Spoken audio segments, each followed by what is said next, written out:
ایک شخصیت، ایک لیڈر، ایک عہد ساز، وہ شخص جس نے قوم کو امید دلائی۔ قوم کو امید تھی، ہے اور رہے گی جب وہ وزیر اعظم بنا اس ملک کا۔ حلف اٹھایا، ایوان میں گیا، اپوزیشن نے شور مچایا۔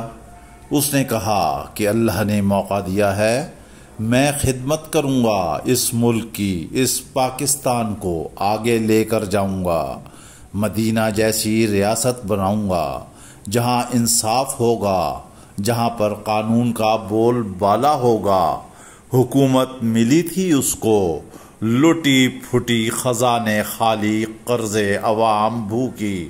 پھر اس نے وہاں شروع کی پناہ گاہیں جہاں کھانا ملتا تھا ان لوگوں کو جن کے لیے روزگار نہیں تھے۔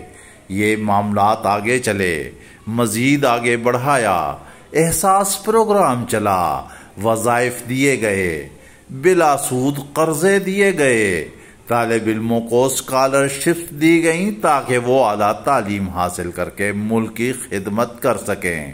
وہ آئیڈیاز دینے والا تھا، اب آئیڈیاز پر عمل کر رہا تھا، وہ آگے چل رہا تھا، پاکستان آگے بڑھ رہا تھا، معیشت چل رہی تھی۔ جو قرضوں سے بھرا ملک تھا وہاں پر بلا سود قرضے دینے کے معاملات چل نکلے نوجوانوں کے لیے، لیکن پھر شاید پسند نہیں آیا ان لوگوں کو۔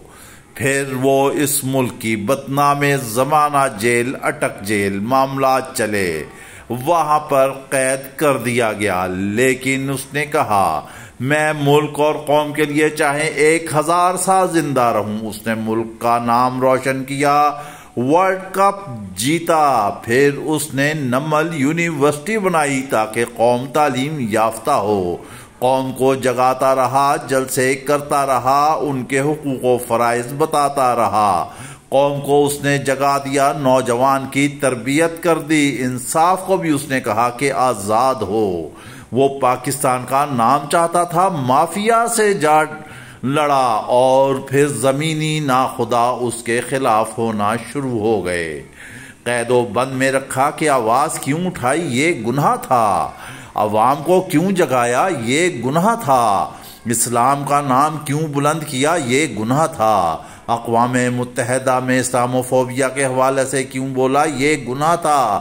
اسی وجہ سے وہ سلاخوں کے پیچھے چلا گیا، چین کے ساتھ، روس کے ساتھ، دنیا کے ساتھ معاملات آگے چلائے، برابری کی سطح پر وہ چلا۔ قوم نے کہا قائد اعظم ثانی ہیں، وہ ملک کو آگے لے کر جائیں گے۔ امید تھی بہت عوام کو، کرن تھی وہ ایک روشنی کی، ایک ترقی کی، لیکن شاید پھر اسے نظر لگ گئی، پھر اس کے خلاف جال بنا گیا، پھر مافیاز ایکٹیو ہو گئے۔